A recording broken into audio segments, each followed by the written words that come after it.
I'm here today with Gina Bria, and I'm so happy to welcome you. Gina is the author of the book Quench. So, as you might guess from the title, we're going to be talking about water and in all its forms. And I'm going to have a drink right now because just looking at you makes me remember that I should have a sip of something. Anyway, Gina, I don't have your bio in front of me. Please tell everybody a little bit about yourself. Thank you for having me, Tracy. For one thing, I appreciate the opportunity that you've given me here to share and spread better hydration. That's really what my work is about. I come to it as an anthropologist, and my field work was in desert communities around the globe, looking at how they could hydrate without guzzling all that water because they didn't have it. I've thought about that so many times, all this 8 glasses of water Right. thing. Like, what do people do who don't live in a place where that's even a remote possibility? Let me share right away what I discovered, which was so exciting and I think is extremely important. And I'm hoping that your listeners will also share and spread these better forms of hydration. So, desert communities were using available plants. So, think cactus and aloe and tubers under the ground and chia seeds and tree barks, and dates are a huge traditional hydrating food. And these foods, the major breakthrough for me, to one, food, there's water locked in food that's extremely more advantageous to hydrate us than liquid water. And I'll just say very shortly that the water locked in food has been changed to a different phase of water. And that water is more gel like. It's got a more of a jelly. Think of an aloe plant when you break it open. Yeah. And jelly water is specifically matched in terms of density and electric charge to match our cells exactly, the water inside of our tissues. So it doesn't need to go through the liquid process of becoming gel inside of us and then being able to be invited into our cells. We have a direct, immediate absorption and saturation from the foods that we eat, including not just desert foods, mind you, but foods like, of course, watermelon, cucumber, dates, I mentioned, chia seeds, dairy products. There's even meat is able to give us water in this form. So I felt that water locked in food was not a well-known fact. In fact, when I went to publish Quench, our editor actually the company tried to pull the book because they said we don't see any research on this. And I'm like, wait a minute, I just did the research. That's what I'm publishing here. Plus, I'm backed up by the longest longevity study you've ever seen, which is traditional hydration among communities that are better hydrated than we are. Who needs a clinical study when you have an entire world, cultures, traditions using foods to hydrate more profoundly? So there's a piece here that I want to make sure that I understand because certainly chia seeds are something which is dry, Right, and dates, we don't think about them as being like juicy. They don't, it's not like a grape. right. So these things like help us to hold the water where it's supposed to go instead of just peeing it out. Is that right? Yes, in part. So let's take the worst example. The chia seed is so dry. It's a seed. How could it possibly be a desert plant that has kept communities in from California all the way to Africa, New Zealand supported? And that's because when a tiny drop of dew touches that seed, the seed immediately takes that liquid and converts it into a gel. It will Yeah. bloom it. And now that gel water, which one tiny drop of water touched that seed, together they created this globe of water around the seed itself. And I want you to think of that globe of water around that seed as amniotic fluid. Oh my God. It's amazing. And many seeds do this same feature, which is how Mother Earth has decided and organized, or evolution, however you want to name this process, to support that seed to become its full self, right? So when it goes into the ground, it finds a tiny bit of water or it receives it from a dew fall in the desert region. these seeds then bloom an actual gel. And this gel-like material, like the kind you would see in a date that's not blue juicy, it's Right. that gel-like quality blooms even the cells next to it, or it gets absorbed into the tissue next to it much more readily, more powerfully, and it reduces the amount of liquid that has to come in to do the work of hydration.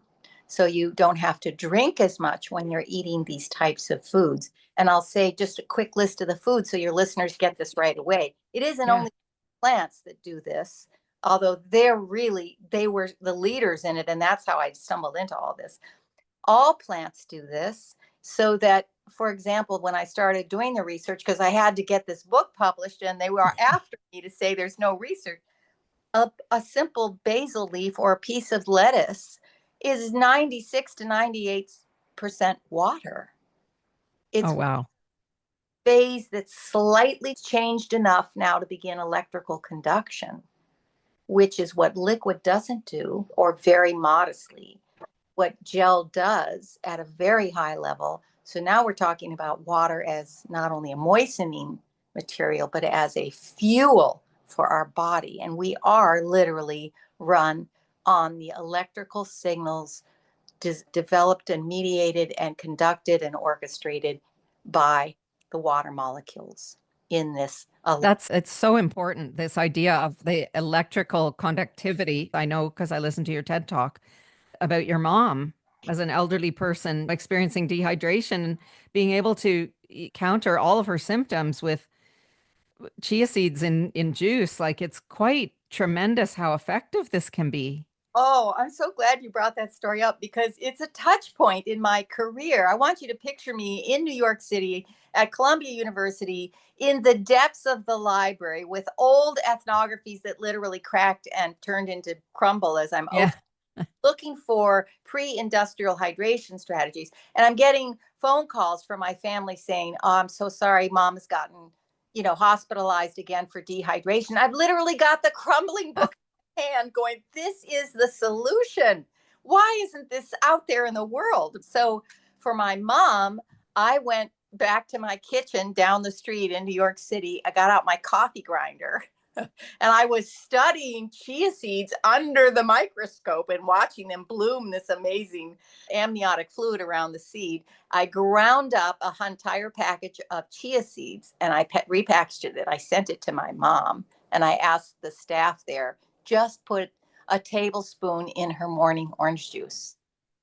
And this was able to extend. The percentage is probably something like 2/3 more hydrating than liquid. And of course, Wow. many elderly do not drink because they don't want the incontinence issue. Huh. Don't want to be peeing because it's a problem, whether either their mobility issue or they're diapered or their staff doesn't want to take care. This is just, look how tender this story is. Yeah. You can imagine why we have to talk about this. I'm hoping your listeners can help us spread. That simple addition of the tablespoon of chia seed a day got my mom out of the hospital. She did not have more dehydration incidences. And the reason is because what we think of as hydration is very different. The purpose of hydration isn't just the moistening, it is to ignite and drive our electrical function. Yes. And that means all our systems now come online. And our bladder, our heart rates, our eyesight, our hearing depends on how hydrated you are. It's literally called the ear canal. Yeah. They're the spinal canal, where the way water works in our body is. Now, if I can just pull the conversation a little farther, Tracy, we are literally made of water tissue in this jelly form. That's what our tissue is. We're jellyfish with bones stuck in us so we can stump around on land, but we are essentially, and you know it, once you stop looking for water as a liquid and you understand it as a gel, and you know that every one of your cells is a little Ziploc bag of gel Yeah. next to all the other tiny Ziploc bags, and they're vibrating and communicating with each other, then we have a different way to talk about our bodies, about recovering our health, And now you know why I called it the Hydration Foundation, which I founded in 2016 following this desert research and stumbling into the water science that was emerging about fourth stage water, this gel Right.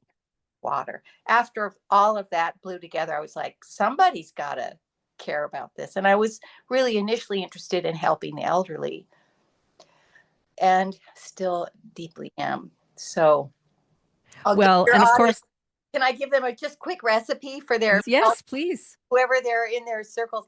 Chia, Yes. you just mix 5 tablespoons. You'll remember it because I have 5 fingers on my hand. 5 tablespoons of chia seeds. You don't have to grind them. In fact, it's more luxurious if you don't. You only grind it if you have digestive issues, which many elderly do. You can grind it. You skip the seeds in the intestinal cavities problem. Just done, gone. Turn it into a powder. You're done. But the recipe is 1 can of coconut milk, 5 tablespoons of chia seeds. You make a little pudding out of that. Mix, mix, mix, and you have that before you go to bed at night. You have a nice little serving of it, like half a cup. Now your hydration through the evening, when all your sanitation is going on in your body, is cared for, and you don't get up and pee in the middle of the night. This is huge. Please help me spread this. Wow. That's fantastic. And what is it about the coconut milk? Or it's not coconut water, right? Coconut milk. Coconut milk, or you can use any of the milks that people typically Okay. nowadays. I'm not fond of any of those because I think they're tough on our environment. Almond trees really weren't meant to be turned. No, But hey, just start where you're at. But coconut in particular has fatty acids that interact with the chia seed and make it a higher omega content, and it's just it's a lovely flavor too, and feels like a treat. Feels like you're I'm like a I'm gonna do it myself. What are oh you talking about? I actually am fond of chia pudding anyway. yeah. I'm used to putting chia seeds on top of my yogurt and fruit in the morning or whatever. I like it a lot. And I was so hot on this desert research and finding the chia plant in particular that I sent it to Dr. Gerald Pollack's lab at the University of Washington. And I said, would you please test this and tell me if the water that the chia seed lets go of when it gets wet with the coconut milk or any other moistening agent, is that structured? And I know Jerry's a wonderful colleague and he's been a great mentor, but it took him 2 years to test it. And one day it said, congratulations. And there was a little slide with a chia seed in the middle of it and all the structured water around the chia seed, all the gel water around, completely verified. So, yeah, this is fun stuff. Isn't it fun? We don't know it's how. so fun. And just for whoever's listening, there is an interview with Gerald Pollack on this podcast. I think it's episode 12, maybe. It's from some months ago, but he was a wonderful guest. And as I was explaining to you earlier before we started to record the podcast, as a homeopath, his work was incredibly important and celebrated when it came out 12 or however many, 12, 13 years ago, because it was, that's the thing, that the study of water has been so maligned over the years. Recently and decades ago, it gets generally mocked, is the way that it gets shut down. People get their funding pulled. Even Jerry Pollack talks about colleagues, relationships of decades of people not being comfortable going out for lunch with him anymore when he became a water researcher. So it's a big deal how much gatekeeping there is around the potential All of for that water. because the conversation was always started as a science conversation, as it should, given our culture. Now, I'm speaking as an anthropologist. Science is one of the ways that our language is formed, shaped, and adopted. And the science language is based on the chemistry of water, H2O. And it's very disturbing to start looking at water as more than H2O, that it has these electrical properties that no one was looking at and magnetic fields that no one was looking at, and that perhaps the most important feature of water was not its chemical composition, but its electromagnetic signaling properties. And we don't even know what's outside of that conversation. That's just the next layer that frontier science is looking at. Back to this idea of, I want to layer this so that we're getting back to the homeopathic and understanding that water, because of its electromagnetic properties, which we did not have very much instrumentation to study until recently, is sending out signals all the time, receiving signals, organizing signals, and then broadcasting those signals. And that is literally how our organs in our own body systematize themselves as a living system doing multiple tasks. So this orchestration of water as an electrical component is an electromagnetic receptor. It's also this receiver. So it's able to receive, let's just call it invisible for the sake of this conversation, invisible information from plants. Yes. That's amazing. It doesn't show up as a chemical in the water information, but it is actually there. And it actually, according to some new research, actually is more potent in this invisible signaling than it is as a chemical feature. Funny thing. So now I just want to hold this whole conversation for us in this sort of structured way. So we found out that water has more states than we realized, that one of them is highly charged and able to send exquisitely crisp signaling that sends our whole health system into an integrated, organized system, which can handle incoming problems. This is where our immune system comes from. We call it the immune system, but it's really the reception system, and that we're designed to receive plant signaling as part of our immune system, as part of our signals, which help us as animals on the earth handle different environments. So if you're an animal, a human animal in a desert environment, the plant signaling and plant ingestion is going to inform your system for your environment. Holy cow. Let's stop there. Yeah. That's Yeah.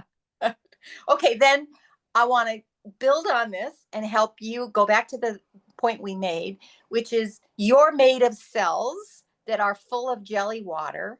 And therefore, all your tissue, your brain tissue, 80% water, they still call it chemical water, like synovial fluid, arthritic, the joints that we complain about, arthritis, our flesh, Cerebrospinal fluid. right? Everything, all of that is all filled with fluid at a microscopic level that's sending and receiving signals all the time. And I want to help you get that idea of yourself as a body of water. Because if you have that idea that you are literally a walking body of water, not sloshing around, but highly organized, highly detailed, exquisitely small pockets of water, and that you're meant to be one, hydrated in order for your signaling to go well inside of you, but also, and here's where it connects to consciousness, all the signaling around us for you to receive clear, crisp signaling from our environment. That's health. That's wholeness. That's, I'm integrated not just in my interior organ system, but I hear the trees sing. Wow. Oh, I'm dying. That That's fantastic.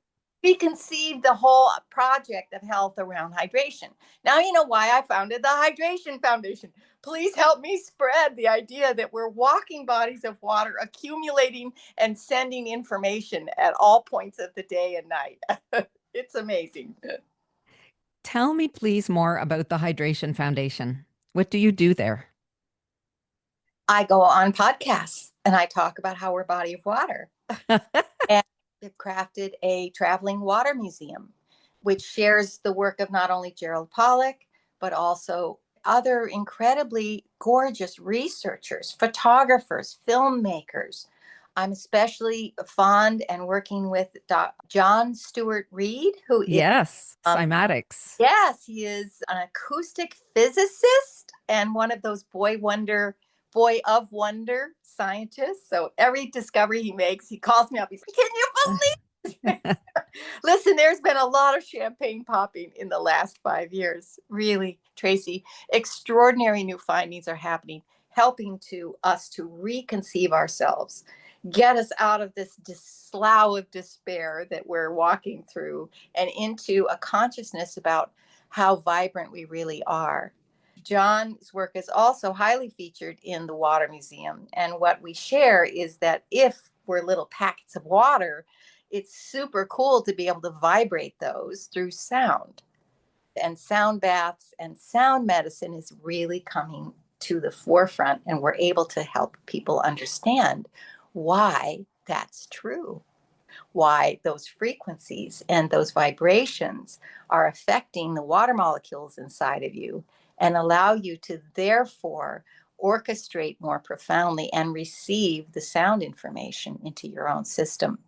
Way better than a pharmaceutical that has to be digested and has to be hydrated and it has to. Likewise, the Bach flower essences that we were just talking about that that are have water in all the parts of how they're made, and which are made by nature without any human intervention in the form of dew on a flower petal, which we so take for granted these processes.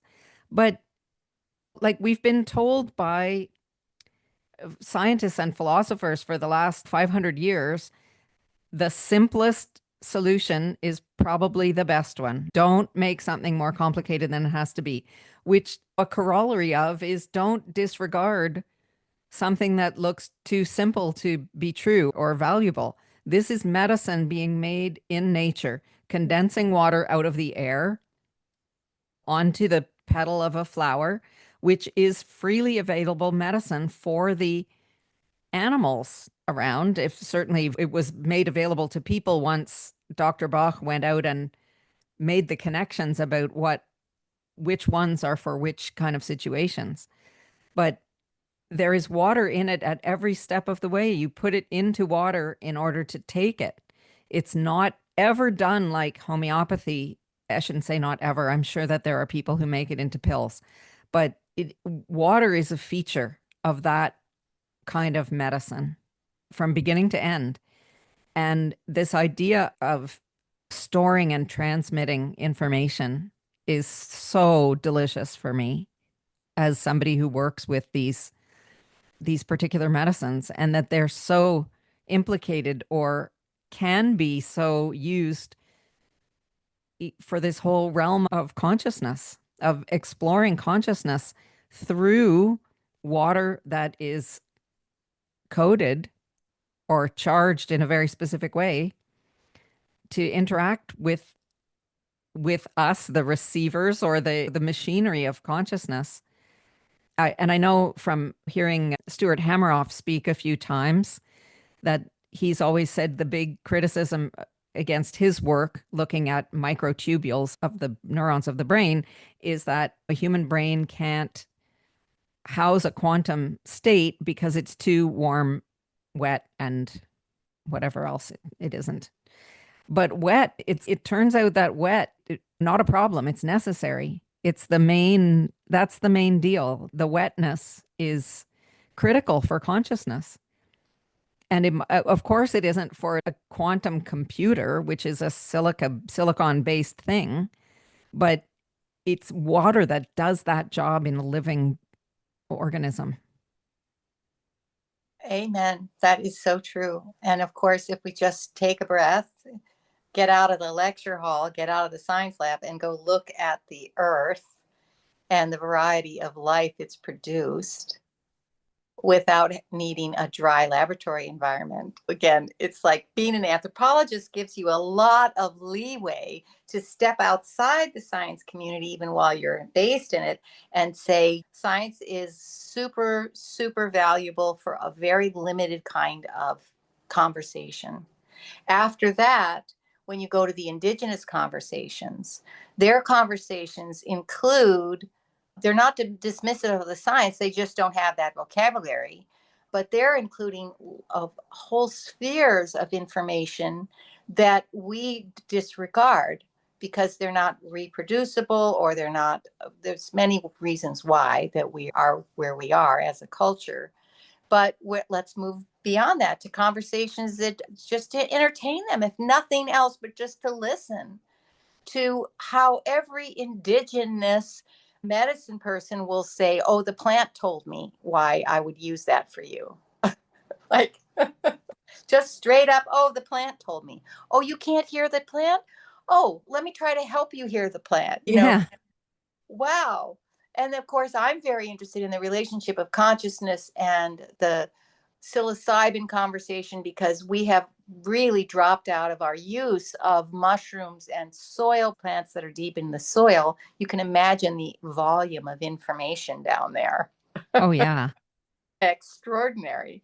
And Darwin, of course, was studying plant roots as a potential brain of the plant when he's at the very end of his life and his son continued his work. Our relationship with the vegetation and the animals of the earth is essential for our survival. We just forgot that, or we severed it so we didn't hear it. Most of us do live indoors. Yeah. And the second you walk outside, the volume of information, literally the volume turns way up. The sounds that assault you, I'm using that in a beautiful Yeah. way. Every incoming, the pollen in the air, the pheromones in the tree branches, they're all there conspiring. She just walked out, everybody. Yeah. We know she's here. We're happy to see her. How can we help her? We're going to make her Here feel. we are. Yeah. And that's a really exciting thing to help share with people, that hydration allows you access to hearing things sing. Wow. Oh, God. How beautiful is that? I even say, Tracy, now after so many years of research and working with John Stewart Reed, that a song is as hydrating as a glass of water. And Wow. that is now verifiable scientifically, because we know the incoming vibrations from John's work, if you use low beat, low regular beat music, that this vibrates in such a way that it affects your blood cells, and your blood cells become more able to be oxygenated.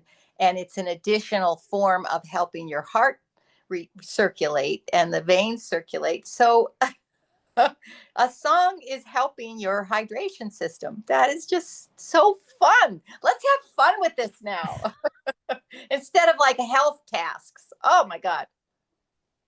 I love that. I love how much fun this is, and that it's not a lecture about drinking more water. Oh Um, God. it's getting back to what's fun and dancing to move the water around your body in a better way. Oh, this is so great. Man, we could talk for days, I think, and we probably will. But in the meantime, there's a limit to the length of this podcast. So please tell people, where should they go to learn more about you and your work? Thank you, Tracy. Yes, the Hydration Foundation. It rhymes. How can you forget that? It's like the recipe for chia pudding. You'll never forget. Hydrationfoundation.org.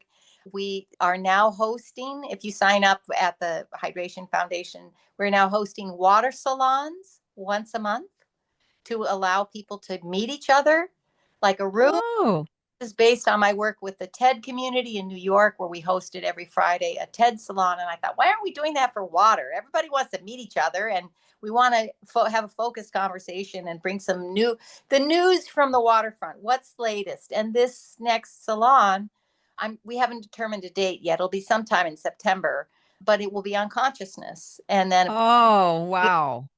so you can go on our YouTube channel and find the one we've done on sound and on fascia.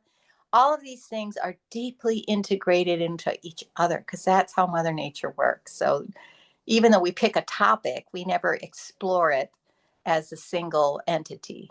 It's all connected. Oh, how great is that? I'm sorry that I didn't know you when I was in New York a few months ago, but I'll have to come back because that sounds amazing. The salons are for everybody, they're online. So anybody, Yeah, just getting on. great. Thank you for being here. My pleasure, Tracy. Thanks for helping me to spread better hydration.